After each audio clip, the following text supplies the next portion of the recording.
नमस्कार दोस्तों, मैं हूं परवीन सानी। कहा जाता है 2024 के लोकसभा चुनाव से पहले दावा किया जाता रहा कि पीएम मोदी की अगुवाई में बीजेपी की जीत में महिला वोटरों का हाथ रहा। ठीक इसी तरह से बिहार के मुख्यमंत्री नीतीश कुमार के बारे में भी कहा जाता है कि महिला वोटरों का साथ मिलने की वजह से वो बिहार की सत्ता के केंद्र में है। लेकिन अब कुछ ऐसा हुआ जिससे बीजेपी को इस बात का एहसास हो गया कि बिहार की महिला वोटर्स उनसे दूर हो गई। उनका झुकाव कांग्रेस नेता राहुल गांधी की ओर चला गया है। इसी को देखते हुए बीजेपी की ओर से एक चौंकाने वाला फैसला लेने का प्लान बना। सियासी गलियारों में बीजेपी के अंदर से चिंगारी उठी है। उस चिंगारी के आधार पर मैं कह सकता हूं, कहीं ना कहीं बीजेपी के रणनीतिकारों को लग रहा है अगर जल्द वो फैसला नहीं लेंगे तो बिहार की आधी आबादी का झुकाव बिहार विधानसभा चुनाव में महागठबंधन के लिए वोट के तौर पर तब्दील हो जाएगा। बीजेपी क्या फैसला ले सकती है या फिर लेने जा रही है, उसे समझने के लिए 2024 में लोकसभा चुनाव में यूपी में महिला वोटरों का वोट किस पार्टी को गया, सबसे पहले उस ओर ले चलते हैं। दोस्तों, यूपी लोकसभा नतीजों ने बीजेपी नहीं देश के सभी लोगों को चौंका दिया था। यूपी में मोदी योगी की जोड़ी का मैजिक नहीं चला। फिर इसके बाद पड़ताल की गई, समझने का प्रयास किया गया। देश के सबसे बड़े राज्य उत्तर प्रदेश में यहाँ योगी राज है, वहाँ बीजेपी को सिर्फ 33 सीट ही क्यों मिली?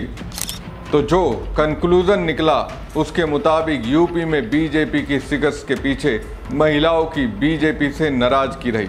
तभी तो यूपी की 17 महिला बहुल वोटर सीटों में से 12 सीट पर इंडिया अलायंस ने जीत का परचम लहराया। बीजेपी ने महिलाओं के लिए 3 तलाक, उज्ज्वला योजना, हर घर शौचालय और सुकन्या समृद्धि जैसे अनेक दिखावे वाले काम किए। दिखावे वाले काम मैं इसलिए कह रहा हूँ क्योंकि बीजेपी ने जो भी योजनाएं महिलाओं के लिए शुरू की उससे फ़ायदा तो महिलाओं को नहीं मिला। हालांकि बीजेपी ने प्रचार में खूब दिखाया, बताया कि उन्होंने महिलाओं के लिए बहुत काम किया, फिर भी बीजेपी के ये काम वोट में नहीं बदल सके। यूपी में बीजेपी महिलाओं को अपनी तरफ नहीं ला सकी। यूपी की योगी सरकार ने लड़कियों और महिलाओं की सुरक्षा के लिए एंटी रोमियो स्क्वाड का गठन भी किया था। कोरोना के समय महिलाओं के बैंक खातों में 3 बार 500 रुपये भी भेजे गए, लेकिन ये सभी काम वोट में तब्दील नहीं हो पाए। प्रदेश की महिला बहुल सीटों से राहुल गांधी रायबरेली से 3,09,000 और अमेठी से किशोरी लाल शर्मा 1,60,000 वोटों के अंतर से जीते। बाकी की 10 सीटों पर समाजवादी पार्टी का दबदबा रहा। इन सीटों में सुल्तानपुर, प्रतापगढ़, अंबेडकर नगर, बस्ती, संत कबीर नगर, आजमगढ़, जौनपुर, सलेमपुर, लालगंज और मछली शहर शामिल है। 17 में बची बाकी की 5 सीटों डुमरियागंज, देवरिया, कुशीनगर, बांसगांव और महाराजगंज पर बीजेपी के उम्मीदवारों ने जीत दर्ज की। यूपी में बीजेपी अपना किला नहीं बचा पाई। यूपी में सपा को 37, कांग्रेस को 6 और बीजेपी को सिर्फ 33 सीटें ही मिली। ज़्यादातर सीटों पर महिलाओं ने बीजेपी के बजाय विपक्षी दलों के उम्मीदवार को चुना। ऐसे में सोचना बहुत जरूरी हो जाता है कि आखिरकार महिलाओं ने बीजेपी को वोट क्यों नहीं दिया। अब दोस्तों, यूपी के पड़ोसी राज्य बिहार में भी चुनाव होने वाला है। बीजेपी का इस बात को एहसास हो चुका है। इसी को देखते हुए बीजेपी ने एक फैसले पर आने का प्लान बना दिया है और ये फैसला इसी डर के कारण लेने के बारे में सोच रही है। दरअसल बीजेपी अपने लिए एक राष्ट्रीय अध्यक्ष को ढूंढ रही है, तकरीबन 2 साल से ढूंढ रही है। माना जा रहा है अगले कुछ दिनों में बीजेपी को नया राष्ट्रीय अध्यक्ष मिल सकता है। मीडिया से लेकर राजनीतिक गलियारों में चर्चा इस बात की है कि बीजेपी किसे अपना अगला राष्ट्रीय अध्यक्ष बनाएगी।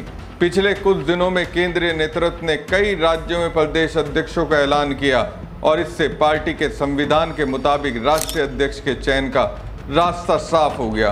बीजेपी का राष्ट्रीय अध्यक्ष कौन होगा, इसे लेकर पिछले कुछ महीनों में ढेर सारी अटकलें लग चुकी हैं। जेपी नड्डा का कार्यकाल जनवरी 2023 में ही समाप्त हो गया था, इसलिए तब से कई बार कई नाम राष्ट्रीय अध्यक्ष को लेकर चर्चा में आ चुके हैं। लेकिन अब जो मीडिया में ताज़ा और बड़ी जानकारी सामने आई है उसके मुताबिक बीजेपी पहली बार किसी महिला को राष्ट्रीय अध्यक्ष बना सकती है। जी हाँ, सही सुना आपने, बीजेपी किसी महिला को अपना राष्ट्रीय अध्यक्ष बना सकती है। अब जो मैं कह रहा था कि बीजेपी को पक्के तौर पर जानकारी मिल चुकी है बिहार के महिला वोटर्स उन्हें वोट नहीं देने वाली है, ये फैसला उसी डर की वजह से लिया जा सकता है।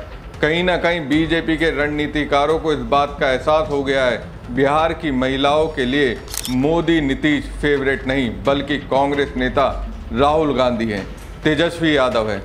तमाम सर्वे में भी इस बात के संकेत मिल चुके हैं। नीतीश कुमार की लोकप्रियता जहां बिहार में 40% हुआ करती थी, वह अब 16 से 18% पर आ गई है।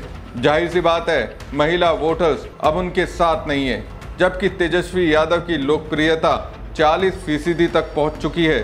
इसके मायने हैं राहुल और तेजस्वी पर बिहार की महिलाओं का विश्वास बढ़ा है। बीजेपी में जिन महिलाओं के नाम इस दौड़ में सबसे आगे चल रहे हैं उसमें वित्त मंत्री निर्मला सीतारमण, आंध्र प्रदेश की बीजेपी की पूर्व प्रदेश अध्यक्ष डी पुरंदेश्वरी और बीजेपी महिला मोर्चा की पूर्व राष्ट्रीय अध्यक्ष वंथी श्रीनिवासन जैसे अहम चेहरे शामिल हैं। ध्यान देना जरूरी होगा कि ये तीनों ही महिलाएं दक्षिण भारत से आती हैं। इससे इस बात के संकेत भी मिलते हैं कि बिहार में बीजेपी के पास कोई महिला फेस है ही नहीं। इंडिया टुडे के मुताबिक निर्मला सीतारमण की हाल ही में मौजूदा राष्ट्रीय अध्यक्ष जेपी नड्डा और पार्टी के संगठन महासचिव बीएल संतोष के साथ दिल्ली के मुख्यालय में एक हाई प्रोफाइल बैठक हुई। उन्हें इस पद के लिए मजबूत दावेदार माना जा रहा है। उनके पास राजनीति में काम करने का लंबा अनुभव भी है। कहा जा रहा है अगर सीतारमण बीजेपी की राष्ट्रीय अध्यक्ष बनती हैं तो पार्टी को दक्षिण भारत में अपना विस्तार करने में मदद मिल सकती है। लेकिन सवाल तो वही है कि बिहार में क्या होगा। क्या बीजेपी मानकर चल रही है कि वो हार रही है? राष्ट्रीय अध्यक्ष बनने के लिए दूसरा नाम डी पुरंदेश्वरी का है। वो आंध्र प्रदेश में बीजेपी की अध्यक्ष रह चुकी हैं। उनके बारे में खास बात यह है कि वो कई भाषाएं बोलने में माहिर हैं। पुरंदेश्वरी हाल ही में ऑपरेशन सिंदूर के बारे में दुनिया भर के देशों को जानकारी देने के लिए केंद्र सरकार की ओर से भेजे गए डेलीगेशन का हिस्सा थी। तीसरी दावेदार के रूप में वंथी श्रीनिवासन कोयम्बटूर साउथ से विधायक हैं। वो मूल रूप से तमिलनाडु की रहने वाली हैं और राजनीति में आने से पहले वकालत के पेशे में सक्रिय थी। वंथी 1993 में बीजेपी में शामिल हुई और वो तमिलनाडु बीजेपी संगठन में सचिव, महासचिव और पार्टी उपाध्यक्ष भी रही। 2020 में बीजेपी ने उन्हें महिला मोर्चा का राष्ट्रीय अध्यक्ष बनाया और 2022 में वह बीजेपी के केंद्रीय चुनाव समिति की सदस्य बनी। इन तमाम चर्चाओं के बीच जेपी नड्डा ने 28 जून को राष्ट्रीय स्वयंसेवक संघ के सर कार्यवाहक दत्तात्रेय होसबोले और संघ के अन्य प्रमुख नेताओं के साथ बंद कमरे में एक अहम बैठक की। ये बैठक संघ के दिल्ली कार्यालय में हुई और माना जा रहा है कि इसमें बीजेपी के राष्ट्रीय अध्यक्ष के चुनाव को लेकर भी चर्चा हुई। इस बात को लेकर भी आम सहमति बनाई गई कि प्रधानमंत्री नरेंद्र मोदी पार्टी के राष्ट्रीय अध्यक्ष के लिए तय किए गए नाम को लेकर अंतिम फैसला लेंगे। ये लगभग तय है कि अगले 2 हफ्ते में बीजेपी को नया राष्ट्रीय अध्यक्ष मिल जाएगा। पार्टी 2029 के लोकसभा चुनाव और इससे पहले तमाम राज्यों के विधानसभा चुनाव के साथ ही जातीय और क्षेत्रीय समीकरणों को देखते हुए राष्ट्रीय अध्यक्ष का चयन करेगी। दोस्तों, अगर बीजेपी इस अध्यक्ष के पद पर अपनी पार्टी से किसी महिला को नियुक्त करती है तो समझिए इस बार बीजेपी मानकर चल रही है बिहार की महिला वोटर्स उन्हें वोट नहीं दे रही है, इसलिए उन्होंने आखिरी दाव चला है। हमारी खबर आपको कैसी लगी कमेंट बॉक्स में कमेंट करके जरूर बताएं। साथ ही पेज को ज़्यादा से ज़्यादा लाइक और शेयर कीजिएगा। धन्यवाद।